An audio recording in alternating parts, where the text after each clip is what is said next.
Eh ben, écoutez, on est ravis de vous retrouver pour ce dernier webinaire de cette série. On va clore avec la mission d'intérêt public. C'est une présentation qui va durer environ 30 minutes, plus ou moins. J'ai toujours un peu de mal à jauger voilà la longueur des démonstrations. Ceci dit, avant de commencer, je voulais juste préciser que, alors d'après moi, c'est une base légale sur lesquelles, en tout cas, il n'y a pas énormément d'actualité. Elle est un petit peu technique, mais en même temps, il n'y a pas d'énormes enjeux autour de cette base légale. Donc, ce que je me suis dit et je me suis permise de peut-être voir un peu plus large que la mission d'intérêt public. Et donc, du coup, je me suis permise dans cette présentation, d'aborder peut-être aussi d'autres notions qui vont toucher un peu plus le secteur public. Voilà, donc j'espère que ça vous va. On va pouvoir démarrer. On va se présenter très rapidement pour ceux qui ne nous connaissent pas. Moi, je suis Margot Morel, je suis juriste en droit du numérique. Je fais partie de l'équipe PSM chez Dastra depuis le mois d'octobre. Et donc, je suis accompagnée d'Estelle. Bonjour à tous, oui, donc moi de mon côté Estelle Penin, donc pareil que Margot, je fais partie de l'équipe Privacy Success Manager chez Dastra et donc ça fait un peu plus d'un an que je suis là et donc je vais accompagner Margot pour lister vos questions afin qu'on puisse y répondre à la fin. Voilà, oui, s'il y a des questions dans le chat, on les prendra et si, voilà, si, j'espère qu'on aura un petit peu le temps à la fin pour pouvoir en prendre, voilà, enfin, en tout cas le plus possible. Bien, alors. Ce qu'on va voir aujourd'hui, donc on va faire une rapide introduction sur la mission d'intérêt public et le RGPD appliquée au service public. C'est surtout au niveau de l'introduction que je me suis permise d'aller voir un petit peu plus large et d'aborder d'autres notions. Ensuite, on verra classiquement les conditions de l'application de la mission d'intérêt public et les conséquences. Et on fera surtout à la fin, peut-être en termes de conclusion, on se concentrera un peu plus sur tout ce qui est essayer de distinguer entre l'obligation légale et la mission d'intérêt public. C'est peut-être ça aussi qui est un peu plus, qui est peut-être un peu le plus délicat. Hem, alors, la notion de mission d'intérêt public, donc elle est prévue à l'article 6 du RGPD, hein, signifie que les autorités publiques et certains organismes peuvent collecter, utiliser, et traiter les données personnelles dans le cadre de leur fonction et de leur mission, sans avoir besoin de recueillir le consentement explicite de la personne concernée. Dans le cadre du RGPD, on a eu, une elle a poussé un petit peu, à accélérer la transformation numérique du secteur public et ce qu'on peut commencer par dire ici, c'est que le RGPD, il a considérablement transformé le paysage et les pratiques du secteur public. Il a vraiment poussé les organismes, en fait, à accélérer leur transformation, tant au niveau, organisation, système d'information, investissement.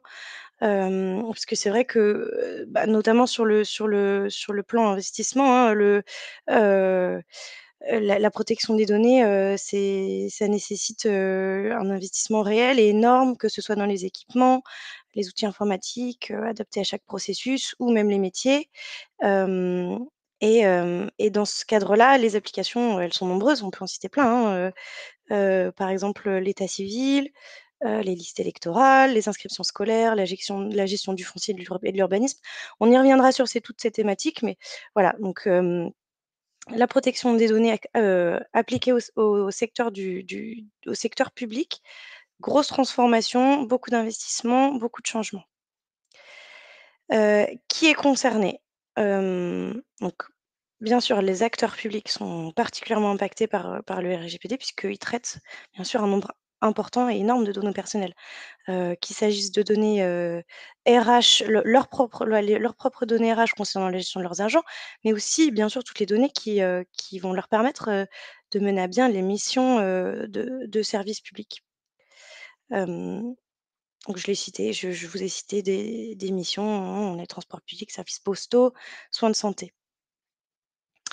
Hem Il existe 3 catégories de services d'intérêt général. On a les services d'intérêt général économiques, non économiques et sociaux.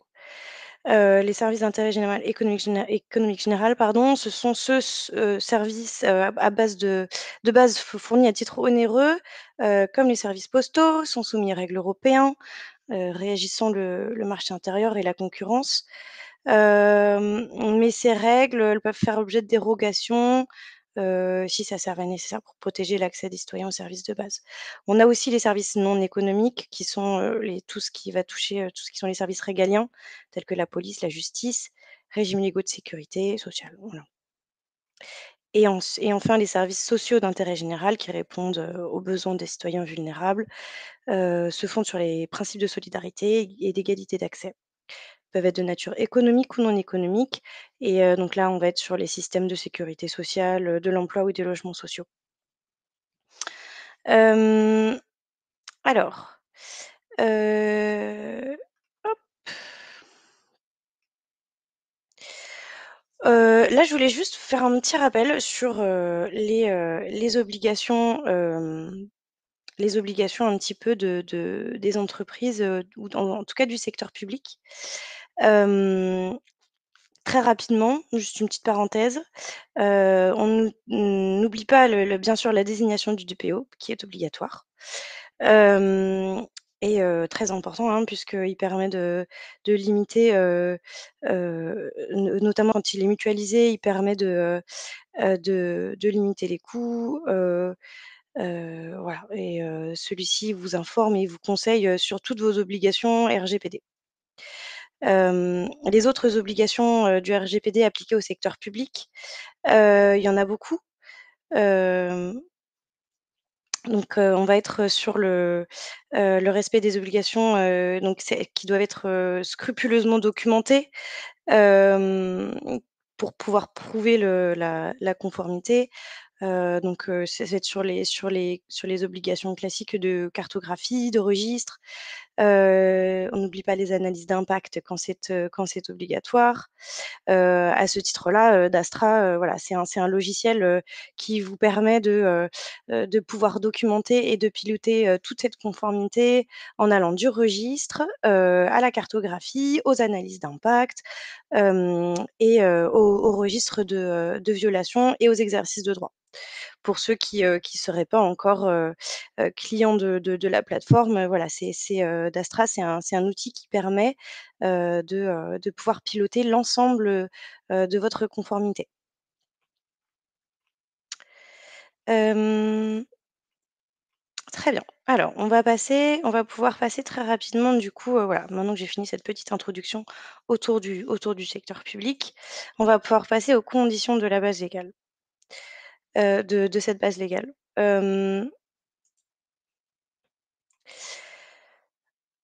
Donc l'article 6, point E, il constitue le fondement juridique dans les situations où le traitement, il est nécessaire à l'exécution d'une mission d'intérêt public ou relevant de l'exercice de l'autorité publique dont est investi le responsable du traitement ou le tiers auquel les données sont communiquées.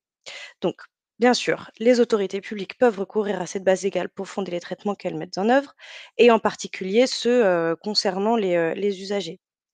La mission d'intérêt public, elle doit être définie dans des dispositions légales pour pouvoir, valablement, fonder ces traitements. Attention, il y a un champ d'exclusion, pardon, je suis en train de lire, ça n'a pas passé pour vous on n'est pas, Si, si, c'est bon, ça a c'est bon? continué. C'était une question de savoir si on était encore dans l'introduction ou si on avait avancé. Non, non, on avait avancé. Là, on est sur les conditions de la base légale. C'est du coup on va considérer que c'est un grand 1. Sur le champ d'application, il faut noter ici qu'il y a une exclusion qui a tout de même son importance. Heu, L'article 6, il se rapporte, donc à l'intérêt public de l'Union européenne ou d'un État membre.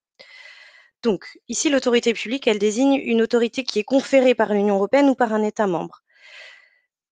En conséquence, les missions qui sont menées dans l'intérêt public d'un pays tiers ou relevant de l'exercice d'une autorité publique, qui est conférée en vertu d'une législation qui serait étrangère, elles n'entrent pas dans le champ d'application de cette disposition. Voilà, on se situe vraiment au niveau, de l'Union européenne. Hem, L'article 6, il recouvre, donc 2 situations et il s'applique, bien sûr tant au secteur, public, au secteur privé. Puisque, il y a des organismes privés qui vont pouvoir exercer des missions d'intérêt public. Ça, je le développerai juste après. On va d'abord se concentrer en premier lieu sur les traitements qui sont mis en œuvre par les autorités publiques. Hem, donc il concerne des situations où le responsable est lui-même investi d'une autorité publique ou d'une mission d'intérêt public et le cas où le traitement il est nécessaire à l'exécution de cette autorité ou de cette mission. Par exemple, très classiquement, hem, une administration fiscale qui peut collecter et traiter la déclaration de revenus d'une personne, afin d'établir et de vérifier l'impôt à payer. Ou alors une association professionnelle comme un barreau, d'avocats ou un ordre des médecins qui est investi de l'autorité publique requise pour engager des procédures disciplinaires à l'encontre, de certains de ses membres. Voilà, ce sont certains exemples auxquels on peut penser ou alors ceux que j'ai donnés déjà tout à l'heure, concernant les collectivités locales, comme les administrations municipales, chargées de gérer par exemple, la bibliothèque, l'école ou, les infrastructures, sportives et culturelles. Hem On peut avoir aussi, des situations, heu, où, le responsable de traitement, il n'est pas, heu, il n'est pas investi, d'une autorité publique, mais il est quand même invité à communiquer les données à un tiers qui serait lui-même investi d'une telle autorité. Par exemple, un agent d'un service public qui est compétent pour, enquêter sur un crime ou sur une autre question, il peut demander au responsable de traitement sa coopération dans le cadre de cette enquête, heu plutôt que de lui ordonner, de se soumettre à une demande de coopération spécifique.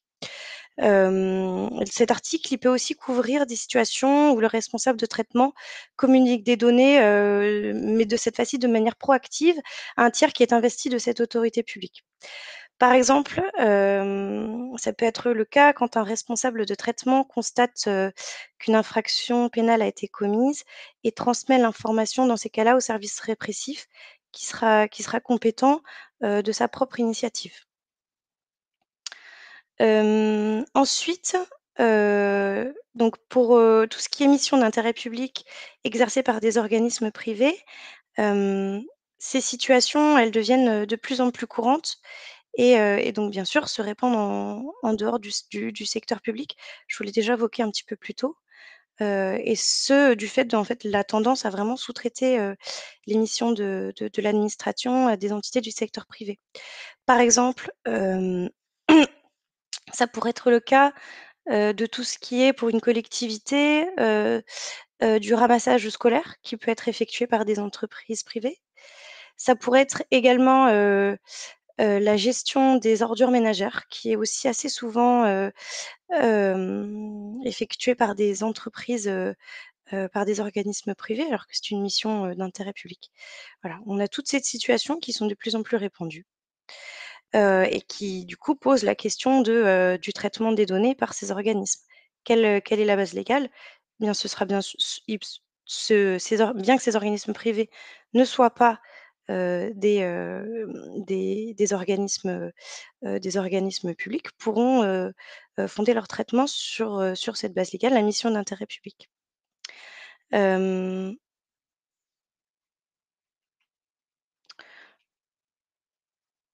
voilà, je reprends le cours de mes, hem Nos 2, donc il y a 2 conditions pour faire appel à cette mission d'intérêt public. Hem, donc comme pour toute base légale, on a la condition classique de nécessité.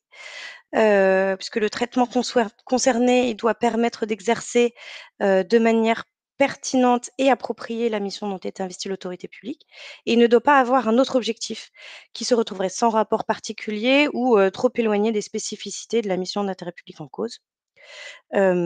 Donc c'est pourquoi, la mission d'intérêt public, elle concerne en premier lieu des traitements qui vont concerner les usagers, ou les publics, des organismes publics ou privés et c'est donc bien sûr, donc c'est à leur égard que c'est à c'est leur égard que s'exerce, la mission de service public et dans le cadre, des traitements qui les concernent que s'exerce spécifiquement l'autorité publique. À l'inverse et là je vais faire, je vais avancer un tout petit peu sur les développements que je ferai tout à l'heure, en ce qui va concerner l'obligation légale ou la distinction entre mission d'intérêt public et obligation légale. Hem, Ce sont, certains traitements qui sont mis en œuvre par une autorité publique, pardon, mais qui concernent, non pas ses usagers, mais ses propres personnels ou des activités purement internes, hem, et qui sont mis en œuvre bien sûr, donc du coup, à l'occasion de l'exercice de ces missions ou utiles à cet exercice, mais elles n'ont pas, de spécificité liée à l'exercice de l'autorité publique et donc du coup, elles ne semblent pas pouvoir être qualifiées de nécessaires. Heu, Ce sera donc dans ce cas-là, l'obligation légale qui sera, plutôt favorisée, hem, et pas forcément la mission d'intérêt public.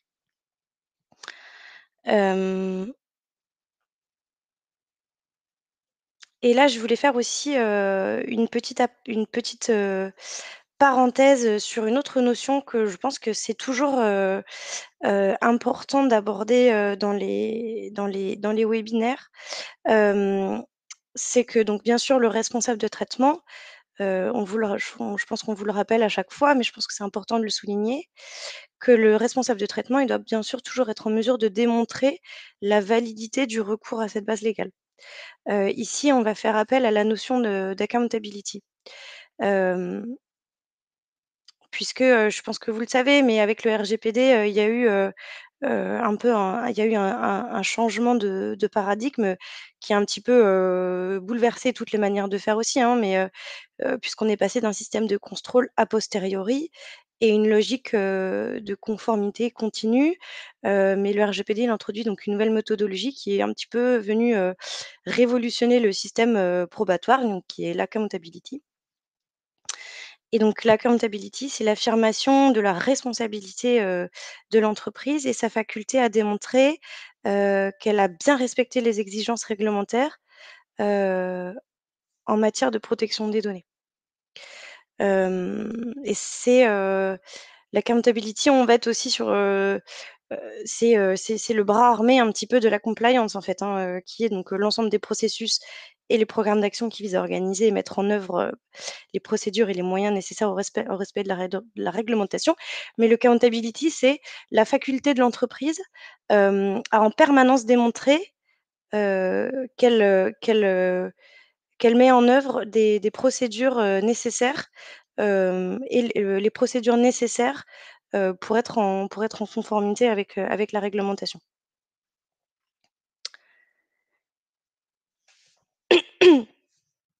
Puisqui donc ce que je viens d'évoquer un peu plus loin, c'est démontrer à tout moment et par tout moyen la conformité avec les dispositions du RGPD.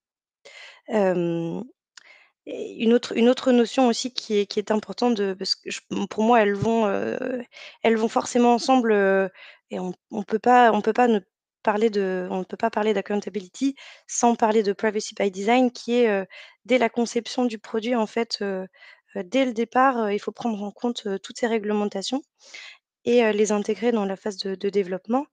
Hem, donc ce qui c'est sûr nécessite une coopération, étroite entre les équipes techniques et juridiques, mais voilà, on est toujours dans cette logique heu, de, d'impliquer, toutes les équipes, tous les métiers, dès le départ pour que en fait, cette obligation, hein, d'accountability, elle se fasse en fait, beaucoup plus facilement. Voilà. C'était une grosse parenthèse, mais je trouve toujours bien de l'aborder ce point de l'accountability parce que, même si on n'a pas tendance à l'oublier, moi j'aime bien toujours l'aborder pour refaire, la petite piqûre de rappel. Notre deuxième condition, c'est que l'intérêt public, il doit être défini par le droit européen ou le droit national. Hem, donc cette autorité publique, ou cette mission d'intérêt public, elle aura généralement été attribuée par une loi ou une autre règle de loi. Hem, Elle ne peut pas être présumée par l'organisme qui met en œuvre, le traitement. Elle doit avoir une base juridique dans le droit auquel l'organisme est soumis. Ceci dit, le RGPD, il n'impose pas de forme, quant à la ou de niveau de normes particulier. Ça, c'est quelque chose qui est laissé, enfin voilà, qui peut être fait soit au niveau, national avec des lois, des décrets, ou alors, qui peut être défini directement des règlements européens. Mais, on peut avoir, voilà, c'est vraiment, heu, plusieurs formes, ça peut prendre plusieurs formes cette obligation de base juridique. Et ces dispositions légales, elles peuvent également, définir les finalités du traitement en cause, ainsi que d'autres conditions essentielles des mises en œuvre, hein. Les données concernées, durée de conservation, personnes à qui elles peuvent être communiquées et cetera. Hem Il s'agit pas forcément d'obligation de mettre toutes ces dispositions, de ce que je viens de vous donner, hein, les finalités, données concernées, durée de conservation. C'est pas des obligations, mais en fait, plus c'est détaillé et plus les organismes concernés, ouais, il sera plus facile pour eux, en fait, de recourir à cette base légale. Et si ces 2 conditions ne sont pas, remplies, donc l'obligation de nécessité et la base juridique.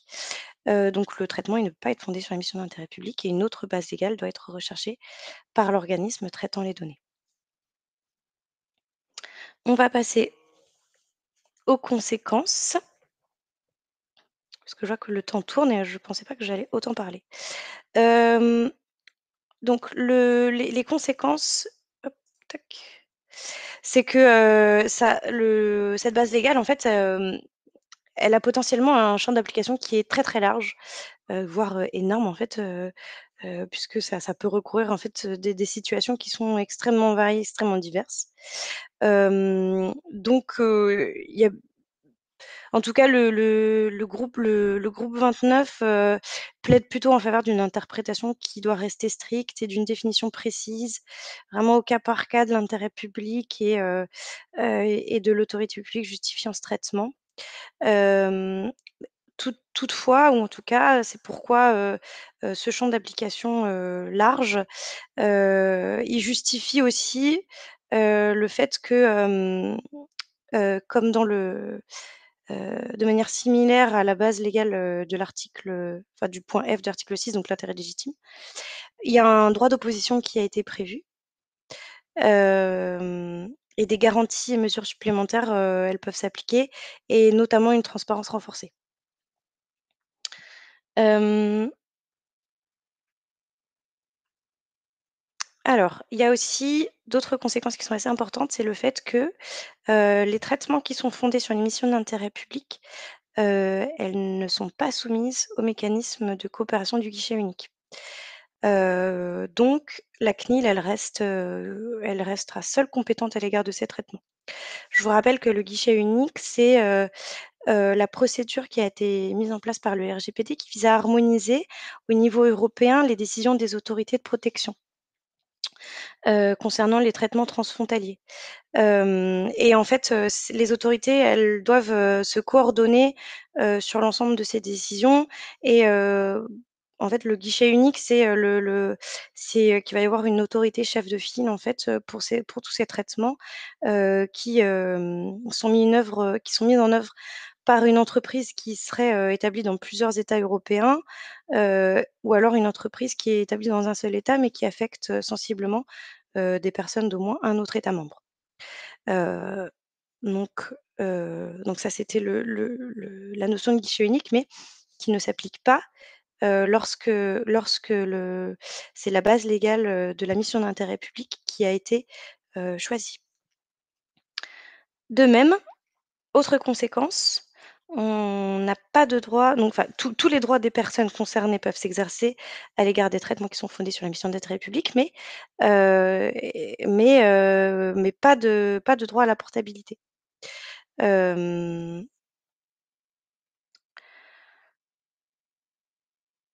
donc les données, requis, elles doivent pouvoir être, à la demande de la personne concernée, restituées sous forme, structurée, exportable et importable par un service analogue. Ça, c'est le droit de la portabilité. Mais donc ici, il y aura pas ce droit, lorsqu'on a une mission d'intérêt public. Hem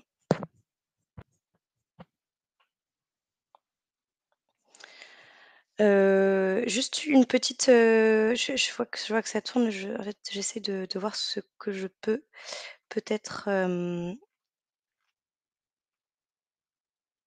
ouais, on va directement passer, à la différence entre obligation légale et mission d'intérêt public parce que c'est quand même assez important. Je vois que l'heure tourne. Là, sur le diapo, je vous ai mis en fait, le raisonnement que la CNIL a suivi, pour choisir, soit la mission d'intérêt public, soit l'obligation légale, et soit le contrat. Et en fait, je trouve ça assez intéressant, la façon heu, dont elle l'a fait, hem, puisque, c'est en fait la l j'essaye de trouver les mots pour, parce que c'est quand même un concept qui est enfin qui est compliqué à cerner de manière, assez bien définie, mais, hem, la mission d'intérêt public, heu, elle pourra, elle va pouvoir s'appliquer, par exemple, j'essaie de trouver un autre exemple, par exemple, ce qui va être, hôpitaux. On va prendre l'exemple des hôpitaux, de la même manière, en fait, hem, je suis en train de lire le chat en même temps. Ne s'applique pas lui aussi pour les traitements fondés sur les médecins. Ne s'applique le droit d'opposition, il ne s'applique, j'ai un doute du coup. Il y a j'ai un doute, Estelle, du coup je suis en train de Je regarder le je te laisse finir peut-être sur ta dernière diapo et on va prendre la question à la fin. ouais. Hem Donc j'étais sur les hôpitaux. Oui, alors les hôpitaux, ils ont aussi, de la même manière que la CNIL, et ça on peut les voir dans leur politique de confidentialité, hem, ils mettent également en œuvre, des missions d'intérêt public, des obligations légales, des intérêts légitimes, hem et heu et c'est, donc à la différence par exemple heu, de de l'article 6, C, il n'est pas nécessaire que le responsable de traitement, il soit, soumis à une obligation légale. Par exemple, pour reprendre, peut-être l'exemple que j'avais donné plus haut aussi, un responsable de traitement qui, remarquerait, par hasard, qu'une fraude ou un vol a été commis, il n'aurait pas forcément l'obligation légale, de le signaler, aux autorités, mais il pourrait, néanmoins le faire, et ce volontairement en vertu de la mission d'intérêt public. Voilà, même s'il n'y a pas cette obligation légale de le faire.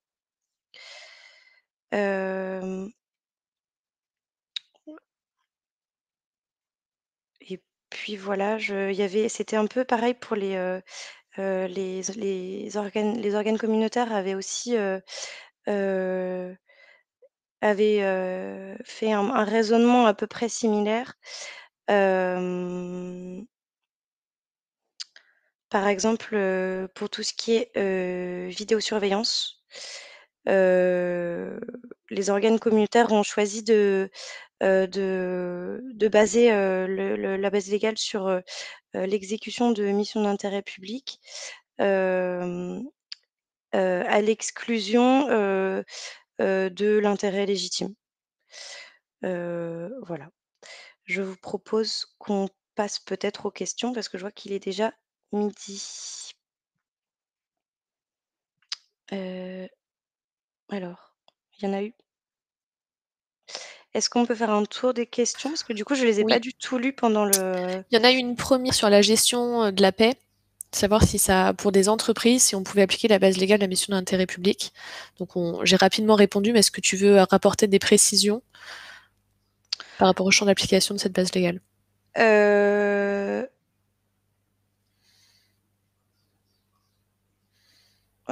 du coup, enfin là, on sera plutôt sur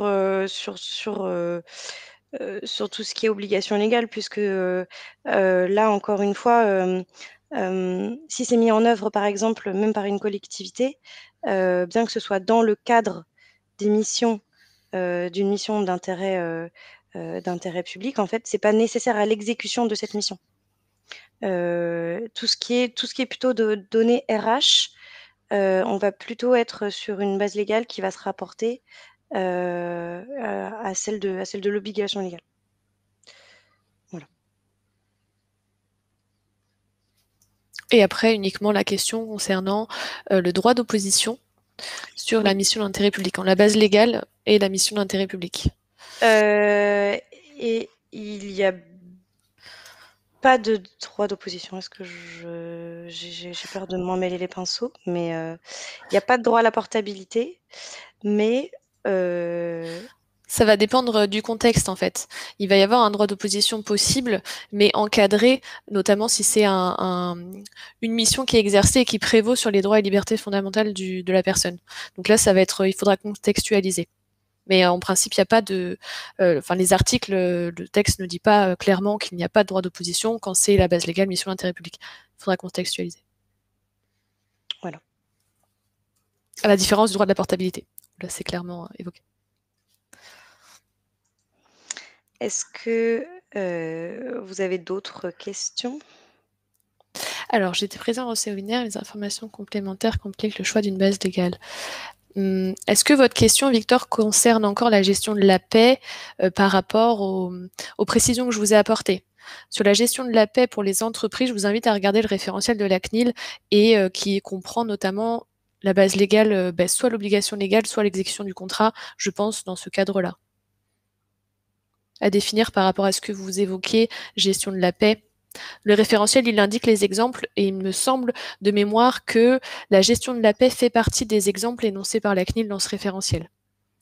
Donc vous trouverez question à votre réponse, en tout cas si ça concerne vraiment cette question-là.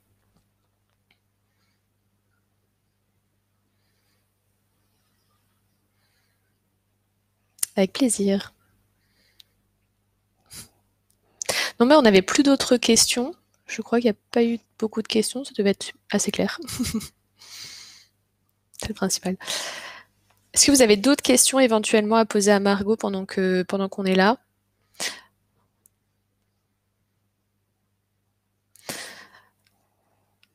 Alors on a quelqu'un qui écrit. Très bien. Ok.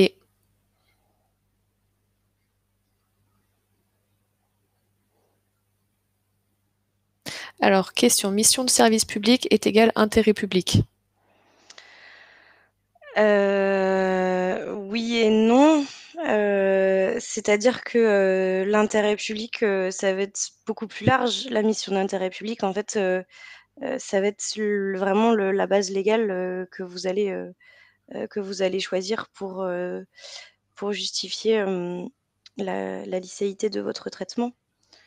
Hem, L'intérêt public, c'est ça c'est une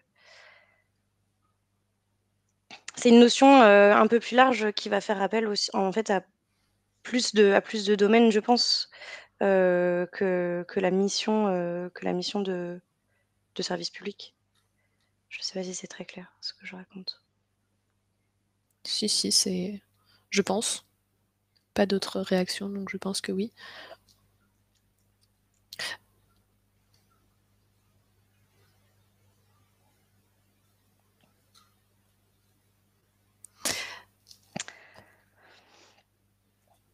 Je Je pense vous qu'il en y a. prie. OK. Eh bien écoutez, si vous avez pas d'autres questions, je pense qu'on va pouvoir, clore ce webinaire. On n'en a pas d'autres prévus pour l'instant, je crois. On en aura, fin mai, apparemment, Oui, qui sont pas encore, publiés, publié. mais je du coup, regardez sur notre blog, sur LinkedIn, voilà, on met les informations relatives à ces webinaires, à jour, voilà, très, très régulièrement. Hem Eh bien, si c'est tout pour vous, je si vous avez d'autres questions, que ce soit, par rapport, à ça ou à la plateforme, je vous mets mon mail, s'il y a quoi que ce soit. Voilà. Eh bien, dans ce cas, je vous souhaite une, bonne après-midi, une bonne journée et puis à bientôt. Merci à tous pour votre participation. Bonne journée.